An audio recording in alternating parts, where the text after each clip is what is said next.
जय श्री राम, जय हनुमान जी। दोस्तों, क्या आपकी ज़िंदगी में बार बार समस्या आ रही है? एक समस्या सोल्व करते हो तब तक दूसरी समस्या आ जाती है, या उस समस्या का अंत ही नहीं होता, समस्या पे समस्या बनी जाती है, समस्या का दी एंड नहीं होता है। अगर ऐसा है तो आप बने रहिएगा हमारे साथ इस वीडियो के लास्ट तक।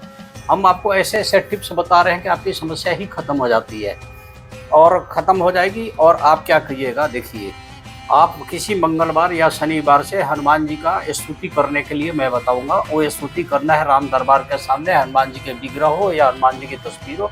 अब वैसे भी राम दरबार के साथ हनुमान जी की तस्वीर होती है। लाल फूल ले लीजिएगा, एक दीपक जरूर जला लीजिए, सरसों तेल हो या देसी घी का है, या आप चाहें तो चमेली का तेल का ले लें। और आप सच्चे मन से नहा धोवा के, रेडिएशन नहीं हो, आसपास मोबाइल वगैरह ना हो, किसी तरह का म्यूजिक संगीत वगैरह न बज रहा हो, चाहे किसी भी तरह से, एकदम शांत वातावरण में, सुगंधित वातावरण में आप हनुमान जी से आराधना कीजिए। सबसे पहले आपको गणेश जी की वंदना करके राम जी से प्रार्थना करना है। उसके बाद हनुमान चालीसा पढ़िए। हनुमान चालीसा पढ़ने के बाद आप हनुमान जी से मन की बात बोलिए कि हे हनुमान जी, मैं इस कारण से मजबूर हुआ हूँ, मेरा सब जगह से हार हो रही है, मैं सब जगह से परेशान हो गया हूँ, जितना मेरे अंदर स्टेमिना है, ताकत है, जितनी युक्ति लगा सकता हूँ मैंने सब लगाया है, लेकिन मेरी समस्या का हल नहीं निकल रहा है। अब आप पालनहार हैं, तारणहार हैं और सृष्टि के संचालन है, और पूरी कलयुग आपके हाथ में है। अब प्रभु श्री राम आपके इशारे पे ही वर्क करते हैं। आप हनुमान जी का स्तुति कीजिए। लोग कहते हैं कि हनुमान जी जो हैं राम जी को अपने बस में कर रखे हैं, अपने बस कर राखू रामू, एक इस दोहा है। तो आप इस तरह से हनुमान जी से विनती कीजिए, नाक बार बार रगड़िए, क्षमा मांगते रहिए कि इस हमारे व्यवहार में, विचार में, आचार विचार में किसी तरह की कोई त्रुटि हो, क्षमा करिएगा। और ध्यान रखिएगा, पूजा जब भी करें तो लहसुन प्याज छोड़ दीजिएगा, पूर्ण ब्रह्मचर्य में और सादगी के साथ कीजिएगा। मन में कोई कुंठित विचार या देश भावना, ईर्ष्या वगैरह, क्रोध न हो, पूरी शांति के साथ पूजा करना शुरू कर दीजिएगा। पूजा करने का उचित समय जो है, या तो मॉर्निंग आवर में कीजिए, या 11 बजे के दिन में कीजिए, या 8 बजे के बाद कीजिएगा, लेकिन शुद्ध अवस्था में कीजिएगा। जब भी कीजिएगा मन से कीजिए, आपकी एक एक उपाय कारगर होगा। हनुमान जी को लाल फूल पसंद है, लाल फूल रख दीजिए, गुलाब हो, गुड़हल हो, जो भी हो।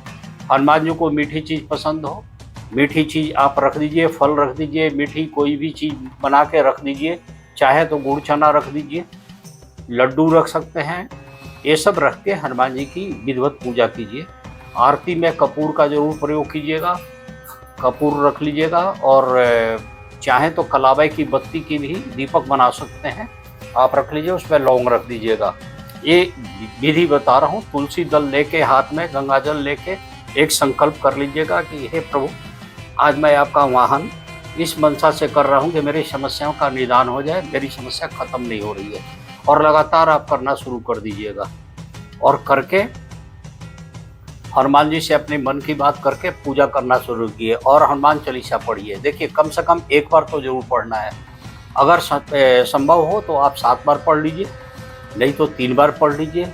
चाहे तो आप सुंदरकांड साथ के साथ पढ़ लीजिए। सुंदरकांड में भी बहुत ताकत है, समझे। अगर सुंदरकांड पूरा याद नहीं है तो 1-2 है जो काफ़ी पॉपुलर है, कोई सा भी आप कर लीजिए। देखिए, हनुमान जी को बार बार आपको रिमाइंड करना पड़ता है, रिक्वेस्ट करना पड़ेगा, उनको ध्यान दिलाना पड़ता है। एक ऋषि जी के श्राप से क्या है कि वो अपनी सारी बातें मन की भूल जाते हैं। उन्हें वो राम नाम के धुन में रमे रहते हैं, उन्हें राम के अलावा कुछ भी दिखाई नहीं देता और न सुनाई देता है। यही कारण है कि जब लंका में सेतु बन रहा था, यानी पुल की तैयारी हो रही थी, लंका से में जाने की तैयारी हो रही थी कि कैसे पता किया जाए कि सीता माँ कहाँ है, लंका के उस पार अगर हैं तो कैसे और समुद्र लांघेगा। तो हनुमान जी चुपचाप एक कोने में बैठे हुए थे। तो वो सबसे वयोवृद्ध और सबसे ज्ञानवान वहाँ पे जामवंत जी थे। उन्होंने क्या बोला था, वो जानते थे कि हनुमान जी का अवतार ही धरती पर राम जी के कार्यों के लिए हुआ है, और इनसे बड़ा कोई महाबली नहीं है, और यही इस समस्या का हल कर सकते हैं। तभी प्रसंग आया है सुंदरकांड में, कही रिछपति सुन हनुमाना, का चुप साधे रहे बलवाना, पवन तनय बल पवन समाना, बुद्धि विवेक विज्ञान निधाना। समझे? और इसी प्रसंग के साथ साथ आती है, कौन से काज कठिन जग माही, जो नहीं होए ता तुम पाही। इस शब्द को आप बोलिए और हनुमान जी से बोलिए कि हनुमान जी ऐसा कोई भी काम नहीं है जो आप कर ही नहीं सकते हैं। अगर आप हम हनुमान जी राम जी के हम लोग भक्त हैं, राम जी के प्रति हम लोग की अटूट साधना है, और राम जी के वास्ते आप हमारा एक काम कर दीजिए, हमारी समस्याओं का अंत कर दीजिए, क्योंकि समस्या बहुत है। देखिए, समस्या कई तरह की होती है। कई लोगों की रोजी रोजगार बार बार टूटती है, छूटती है। कई लोगों की कर्ज के ऊपर कर्ज लेनी पड़ती है। कई लोगों का कर्ज का सफाई नहीं होता, EMI देते देते ज़िंदगी गुजारते हैं। कई लोगों के घर से बीमारी पीछा नहीं छोड़ती है। कई लोगों की शत्रुता पीछा नहीं छोड़ती है। इस तरह की हजारों समस्याएं हैं। कोई भी समस्या है और हनुमान जी के सामने निसंकोच रूप से आप बोलिए, और बोल के हनुमान जी से प्रार्थना कीजिए कि हनुमान जी कृपया कर हमारे इन समस्याओं का हल करें। और हनुमान जी सुन भी लेंगे, इसका मन से करें। और ध्यान रखिएगा, एक ना वहाँ पे लोटे में पानी रख लीजिएगा, और सारा पूजा करने के बाद 2 बूंद हनुमान जी के नाम से वहाँ पे गिरा दीजिएगा, और बाद में वही पानी आप चाहे तो पी सकते हैं। आप धारण कर लीजिएगा या घर में छींटा लगा दीजिएगा पवित्र जगहों पे सब जगह।